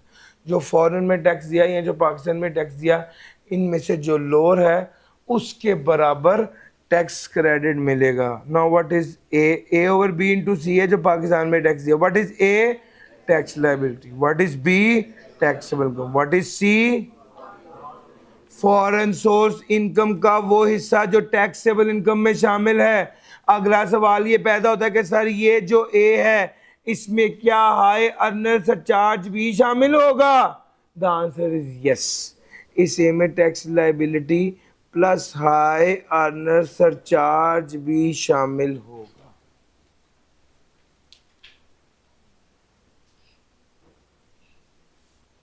सर जी क्या ये बात आप समझ गए, यस और नो। लो sir, foreign tax credit,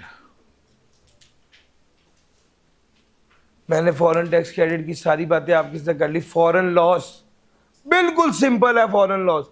Pakistan source income के लॉस में तो 100 मुसीबतें हैं, फॉरेन सोर्स लॉस है तो सिंपल सी बात है, जिस हेड का लॉस होगा उसी के साथ एडजस्ट होगा, ना हो सका 6 साल के लिए कैरी फॉरवर्ड। मुझे एक बच्चे ने कहा सर फलां सवाल है, उसके अंदर देखिए इनकम फ्रॉम अदर सोर्स का लॉस 6 साल के लिए कैरेड फॉरवर्ड किया हुआ है। मैंने उसको कहा ध्यान से देखो, फॉरेन है कि पाकिस्तान है? अगर पाकिस्तान सोर्स लॉस है तो इनकम फ्रॉम अदर सोर्स का लॉस कैरेड फॉरवर्ड हो ही नहीं सकता।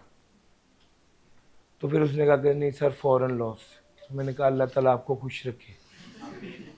फॉरेन लॉस किसी हेड का भी लॉस हो वो अपने ही हेड के साथ एडजस्ट होगा, एडजस्ट ना हो सके तो 6 साल के लिए कैरेड फॉरवर्ड लो सर। हाँ एक बात और है वो देख लो सर, स्पेकुलेशन और नॉन स्पेकुलेशन को अलहदा अलहदा हेड ट्रीट करना है हर जगह पे।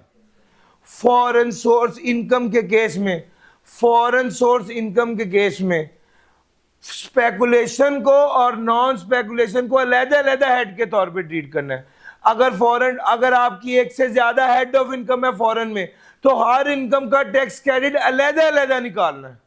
उसमें भी स्पेकुलेशन को अलहदा हेड ट्रीट करना है, नॉन स्पेकुलेशन को अलहदा हेड ट्रीट करना है। और दूसरी बात ये वाली यहां पर लिखी हुई है, और वो ये भी है कि लॉसेज में भी स्पेकुलेशन को अलहदा हेड के तौर पे ट्रीट करो, नॉन स्पेकुलेशन को अलहदा हेड के तौर पे ट्रीट करो। और सर समझ आ रही है? तो ये वाली बात थी फॉरेन लॉसेस की, आपके साथ डिस्कस हो गई। शॉर्ट टर्म रेजिडेंट आप पहले पढ़ चुके हैं और ये बाकी बातें आपके साथ हो गई। चैप्टर नंबर 13 में बस इतनी सी बात ही थी। चैप्टर नंबर 13 में अच्छा, इसमें जो चैप्टर 13 का यूनिट 2 है दोस्तों, वो आपको पता होना चाहिए कि वो तो आपको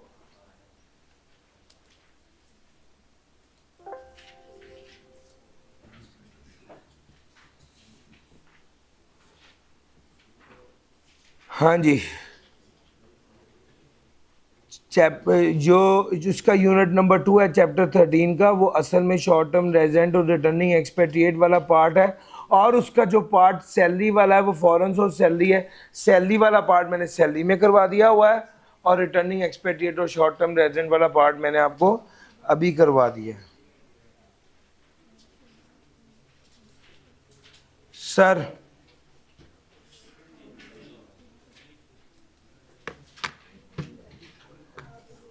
जी 4 मिनट की ब्रेक है, पानी शानी जो पीना है पी लें, उसके बाद फिर आगे करते हैं।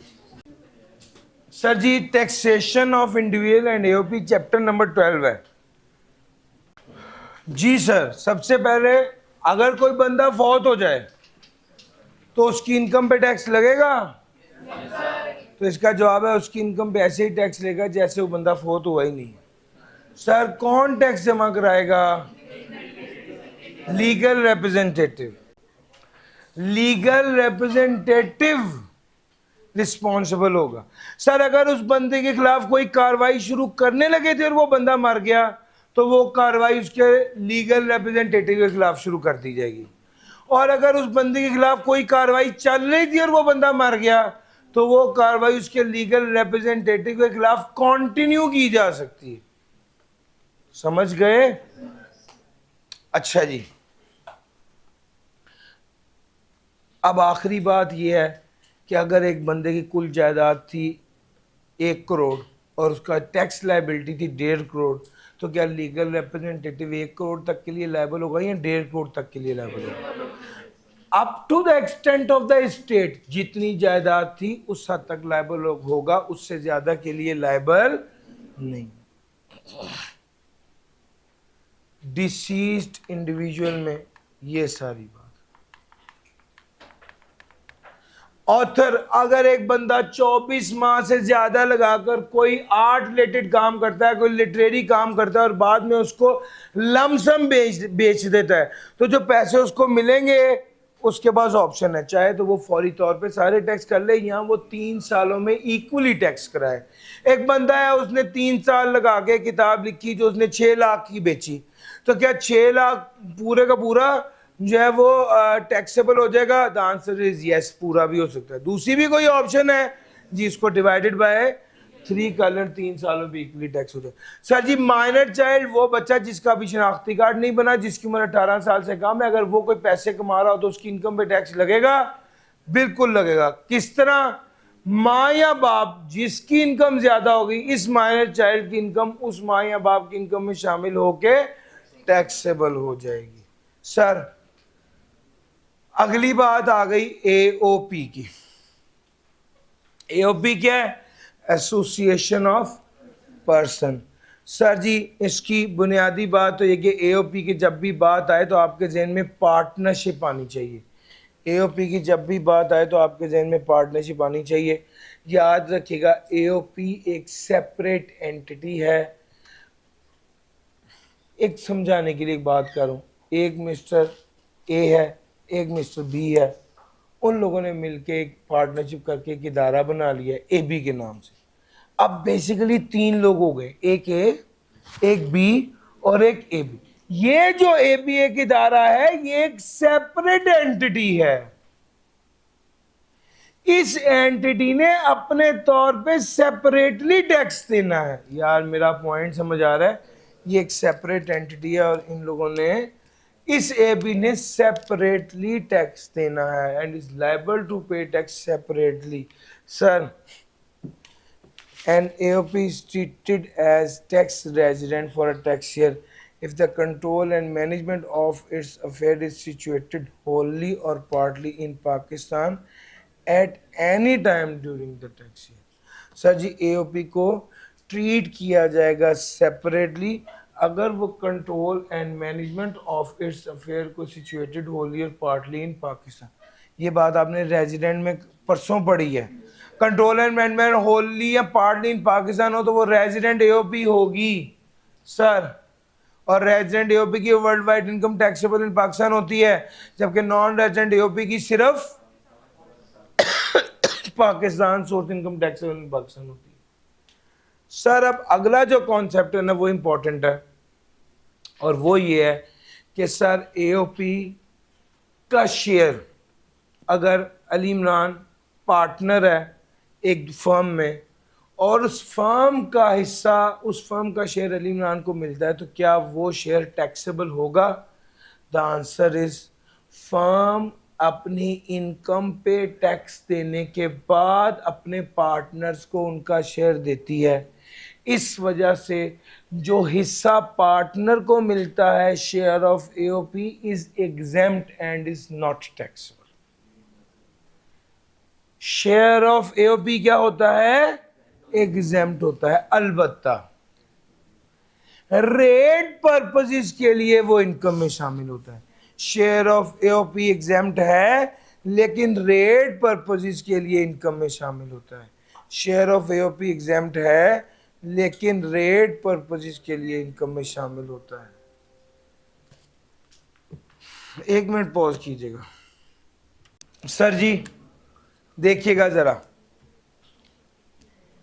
मिस्टर अली एंड बादशाह शेयरिंग प्रॉफिट एज 2:3।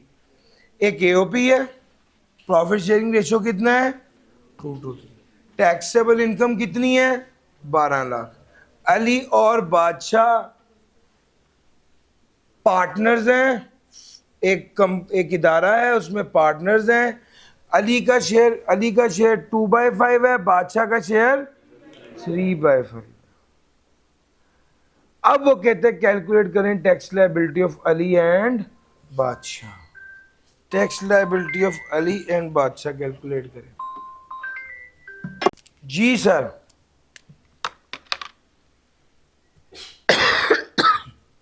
अब जरा आगे चलना पड़ेगा। सबसे पहली बात है हम एओपी की वर्किंग करते हैं। जब मैं एओपी की वर्किंग करूंगा तो कैसे करूंगा? सर मेरे पास टैक्सेबल इनकम ऑलरेडी मौजूद है, इसकी टैक्स लायबिलिटी निकलेगी 30,000। अली को कितना हिस्सा मिलेगा? 12 लाख का 2/5 और बादशाह को कितना मिलेगा? 12 लाख का 3/5। जी सर ये कितना बन गया? 480। और ये कितना बन गया? और सर समझ आ रहा है, ये हो गया 480 और ये हो गया 720। अली एंड बादशाह शेयरिंग प्रॉफिट, इसमें ए और बी और ये सारी बात। Taxable income by AOP for the year is rupees 1.2 million. Mr. A and B have been provided their individual detail. Ali और बादशाह।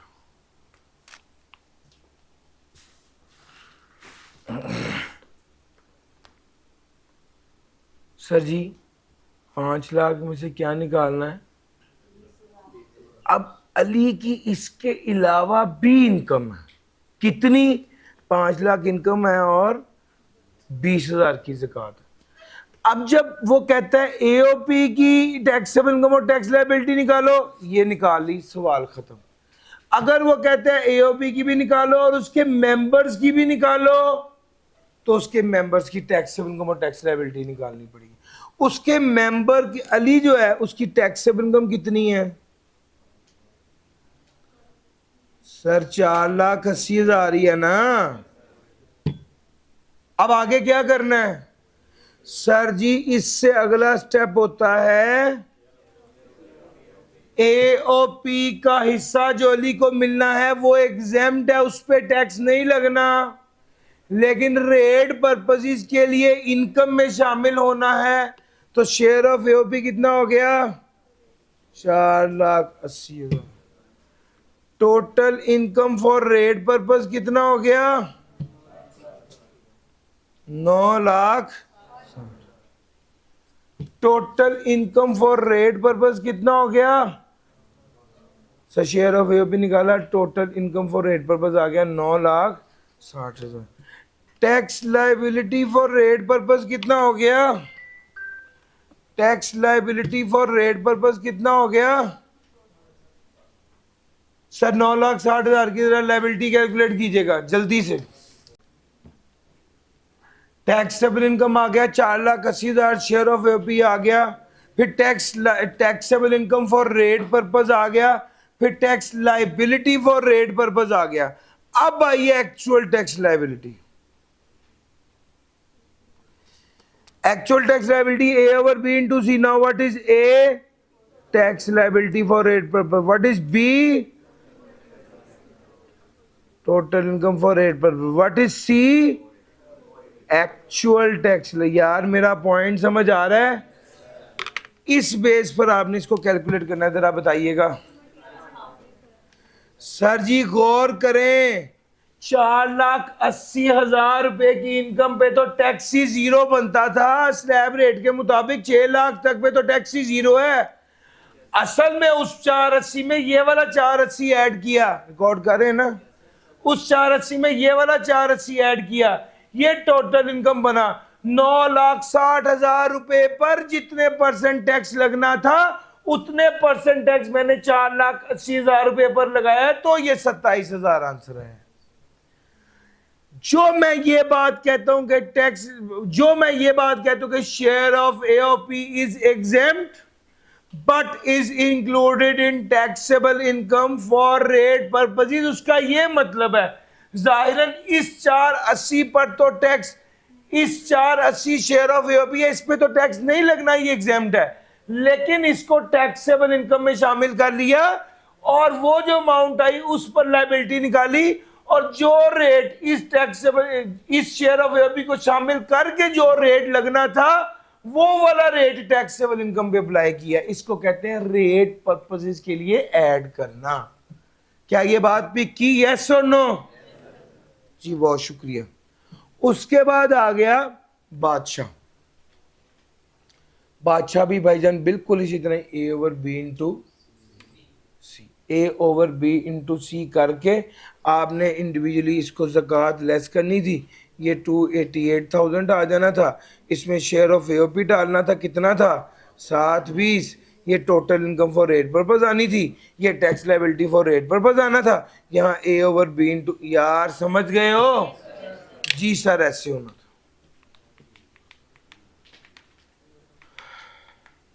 अब ये वाला जुमला जब आप पढ़ेंगे तो आपको ज़्यादा रूहानी तस्कीन होगी।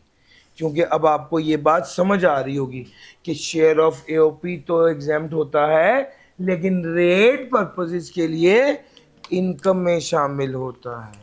सर जी अगली बात सुन लो, अगली बात, अच्छा पहले ये वाली बात कर लेता हूँ। सर जी ये देखो जरा इंडिविजुअल की क्या बातें कर रहा है। वो कहता है इंडिविजुअल का अगर एओपी के अलावा और भी कोई कारोबार और भी कोई इनकम हो तो उसको उस पर टैक्स कैसे अप्लाई करेंगे, A over B into C के फॉर्मूले से। Now what is A, tax liability for rate purpose, what is B, total income for rate purpose, what is C, actual tax taxable income. ये तीनों मैंने आपको बता दिए हुए हैं, करके बताए हैं। फिर आगे वो कहता है, ये 4-5 बातें न्यूमेरिकली बड़ी इंपॉर्टेंट है, जरा सुनिए। पहली बात वो कहता है अगर एओपी अपने मेंबर को कोई प्रॉफिट ऑन डेट दे, कोई रेम्युनरेशन दे, कोई कमीशन दे, कोई ब्रोकरेज दे, कुछ भी दे, तो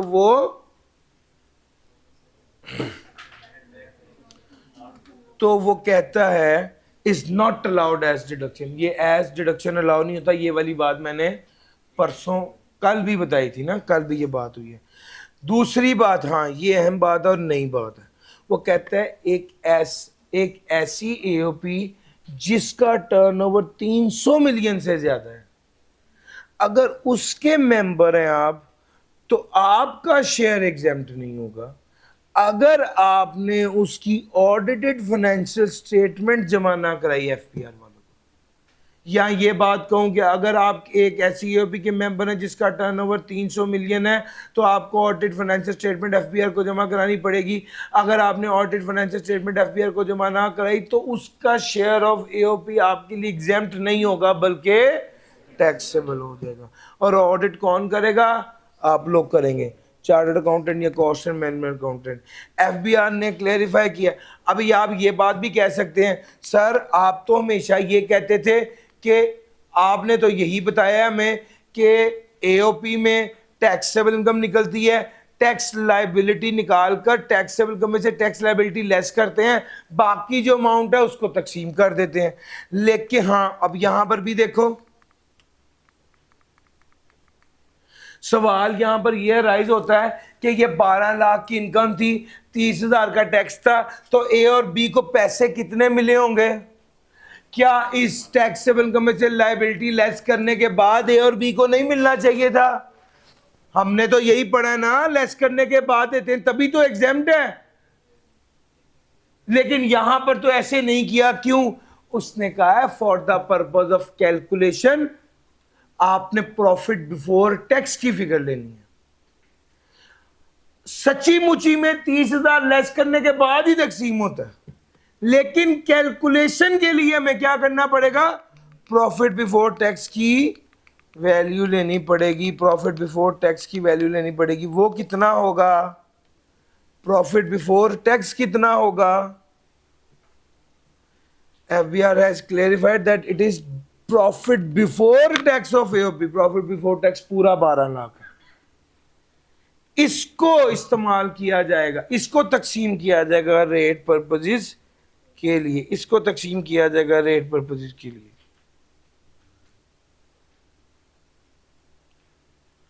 जी सर जी।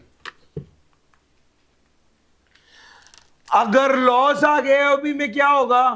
अगर एओपी में लॉस आ गया तो कोई मसला नहीं है, कुछ हिस्सा तो हम एओपी को इग्नोर कर देंगे, उसकी कुछ गेम नहीं है। If an AOP has an income that falls under FTR then member share for such income shall be added in the taxable income of the member। अगर शेयर ऑफ लॉस है, loss का share है तो वो consider नहीं होगा, share of loss consider नहीं होगा। neither adjustable against income of member nor it is considered for rate purpose। दूसरा, if an AOP has any income that falls under FTR then the member share from such income shall not be added in the taxable income of the member। Sir अगर AOP, sir जी पहली बात है AOP में loss आ गया तो member of AOP उसको consider नहीं करेगा। दूसरी बात है अगर AOP की इनकम एग्जेम्प्ट हुई तो मेंबर ऑफ एओपी उसको कंसिडर नहीं करेगा रेट पर्पस के। अगर एओपी की इनकम एफटीआर हुई तो मेंबर ऑफ एओपी उसको कंसीडर नहीं करेगा रेट पर्पजेस के लिए। अगर माइनर पार्टनर हुआ तो उस पार्टनर का जो हिस्सा बनेगा वो उसके पेरेंट में से जिसकी हायर इनकम होगी उसके अंदर शामिल होकर टैक्स होगा। और सर ये वाली बात मैंने आपको परसों बताई थी फर्स्ट डे कि भाई अगर ऐसी एओपी जिनको कंपनी बनाने की इजाज़त नहीं है, ऐसी एओपी जिनको कंपनी बनाने की इजाज़त नहीं है, वो अगर एओपी होंगी जिनको प्रोफेशन ने मना किया कि आप कंपनी रजिस्टर नहीं हो सकते, तो उनका मैक्सिमम रेट 45% नहीं होगा बल्कि 40% होगा। सर एक बड़ी अहम बात जिस पर पास पेपर भी आया हुआ है, सर अगर एओपी का एक मेंबर कंपनी हो, अगर एओपी का एक मेंबर कंपनी हो तो फिर क्या होगा?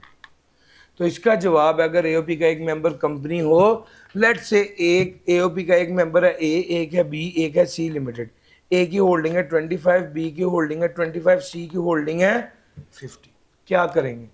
वो कहता है जब आप अपनी टोटल इनकम निकालोगे ना तो उसमें सबसे पहले कंपनी का शेयर लेस कर दो। क्यों? कंपनी के शेयर पे कंपनी का रेट लगना है, एओपी वाला रेट। तो भाई इस पर तो 29% वाला रेट, इसको निकाल दें, बाकी जो रह जाएगा उसको तकसीम करें। यानी जाहिर बात है बाकी क्या रह गया? 50 रह गया। अब इस 50 को तकसीम कर लें। अब इस 50 को जाहिर बात है ए और बी आपस में तकसीम करेंगे। ठीक हो गया? तो भाई ये 25/50 इससे होगा कि भाई टोटल 50 ही पीछे रह गया ना, तो 25/50 यहां पर भी और 25/50 यहां पर भी इस तरह से तकसीम हो जाएगा। समझ गए? सर मैंने आपको ये सारी बातें बता दी जो क्रूशल थी। दो बातें बस मैं जरूर बताना चाहता हूं जिसके बगैर गुजारा नहीं है। एक बात है टैक्स क्रेडिट की। एओपी टैक्स क्रेडिट कैलकुलेट करेगी जैसे normally individual non salary tax credit calculate करता है। एओपी का मेंबर जब टैक्स क्रेडिट कैलकुलेट करता है, अब होता क्या है, अगर एक एओपी का मेंबर है, उसकी अपनी इनकम भी है, उसके अलावा शेयर ऑफ एओपी भी है और उसका टैक्स क्रेडिट भी है, तो क्या होगा? अब ध्यान से बात सुनना। अगर एओपी का मेंबर है, उसकी अपनी इनकम है, टैक्सेबल इनकम भी है, उसका शेयर ऑफ एओपी भी है। आपने पढ़ा हुआ है शेयर ऑफ एओपी क्या होता है? एग्जाम्प्ट होता है, लेकिन रेट पर्पज के लिए, हाँ जी, ये आपने रेट पर्पज के लिए इनकम में शामिल किया, ये total income for rate purpose आ गई, ये tax liability for rate purpose आ गई, और ये एक्चुअल टैक्स लायबिलिटी आ गई। यहां तक तो कोई मसला नहीं है। वो कहता है अगर इसको टैक्स क्रेडिट भी मिलना है तो टैक्स क्रेडिट डोनेशन दिया हुआ है तो ए ओवर बी इंटू सी तो करना पड़ेगा ना। अब यहां पर ए क्या होगा? वो कहता है ए होगा एक्चुअल टैक्स लायबिलिटी और बी होगा एक्चुअल टैक्सेबल इनकम। यार समझे या नहीं समझे? एओपी के मेंबर को अगर टैक्स क्रेडिट मिलना है तो ए होगा एक्चुअल टैक्स लायबिलिटी और बी होगा एक्चुअल टैक्सेबल इनकम। ए होगा एक्चुअल टैक्स लायबिलिटी और बी होगा एक्चुअल टैक्सेबल इनकम। सर समझ गए? ये खास बात थी, आपको बता दी। उसके अलावा एक और अहम बात है जो आपके साथ डिस्कस करनी वाजिब है। मैंने अभी जो आपको कंपनी वाली बात कही है ना कि अगर एओपी का मेंबर कंपनी और आपको ये भी कहा कि ये पास पेपर में है, तो भाई वो बिल्कुल पास पेपर में आया हुआ है। उस पास पेपर का नंबर है क्वेश्चन नंबर 8, काम काज एंड कंपनी। नोट करें, ये आपने करना है आज। क्वेश्चन नंबर 8, काम काज एंड कंपनी। ये वाला सवाल असल में एग्जाम्पल है एक ऐसी एओपी की जिसका मेंबर एक कंपनी है।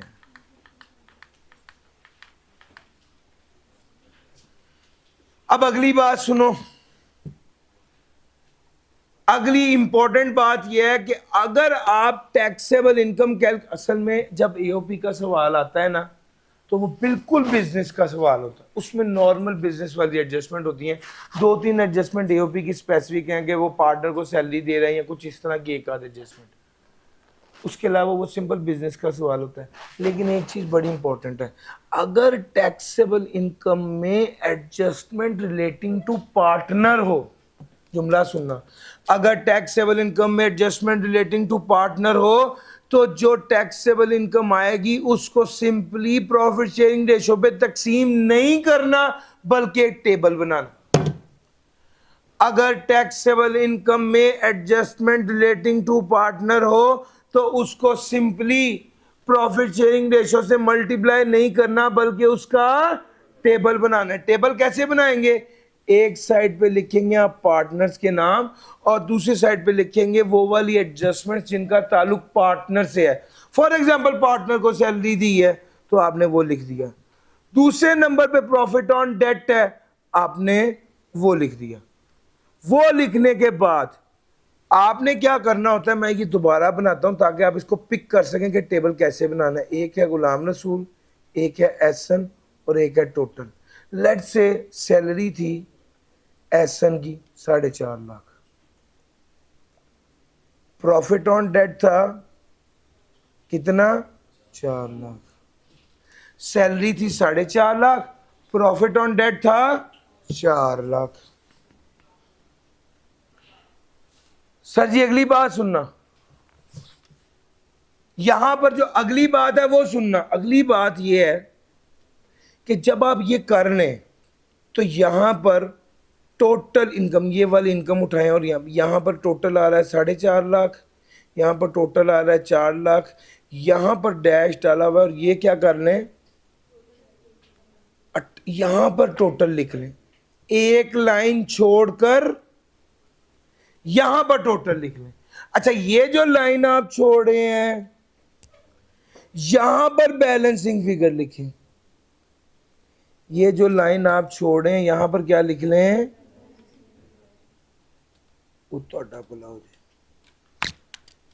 ये जो लाइन आप छोड़ रहे हैं यहां पर बैलेंसिंग फिगर लिख लें। कितनी है बैलेंसिंग फिगर? और पहले एडजस्टमेंट डाल ली, पहले एडजस्टमेंट्स डाल ली, नीचे टोटल लिख दिया, दरमियान में एक लाइन छोड़ के बैलेंसिंग फिगर लिखे। इस बैलेंसिंग फिगर को प्रॉफिट शेयरिंग रेशो में लेके जाएं। 70-30 प्रॉफिट शेयरिंग थी, और फिर ये जो फाइनल फिगर आएगी, ये जो फाइनल फिगर आएगी, ये देखें, इसको टोटल करेंगे, ये टोटल आएगा 14 लाख, इसको टोटल करेंगे, ये टोटल आएगा 14,50,000। यार मेरा पॉइंट समझ आ रहा है? ये जो फाइनल फिगर आएगी ये शेयर ऑफ एओपी होगी। सर ये स्यापा करना कब है, ये किस मुसीबत में आपने डाल दिया?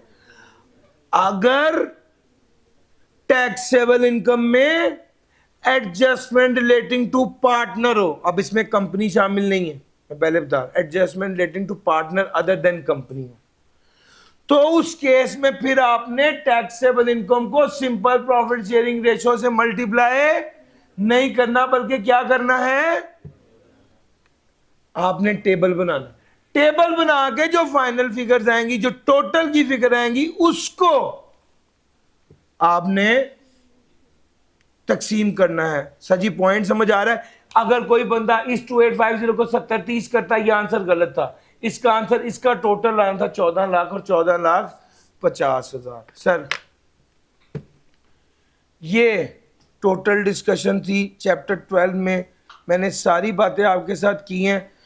इसी ये जो आपको मैंने अभी कॉन्सेप्ट दिया, इस कॉन्सेप्ट का E6 और E7 दो सवाल किए हैं, और इसी कॉन्सेप्ट का एक पास पेपर आया हुआ है, पास पेपर क्वेश्चन नंबर 6 नोट कीजिए, फरहान, कामरान और रेहान।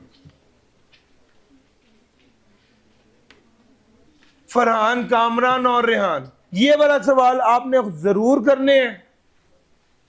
ये वाली हमारी आज की डिस्कशन थी। मैंने आपको chapter number 11, chapter number 12, chapter number 13 कराया। कल इनकम टैक्स है इंशाल्लाह, कल इनकम टैक्स के न्यूमेरिकल्स हैं इंशाल्लाह, कल हम वो कर रहे होंगे। टारगेट सिर्फ ये है, कुछ ना करें आप, रोज का रोज अपना ये वाला काम जरूर करें।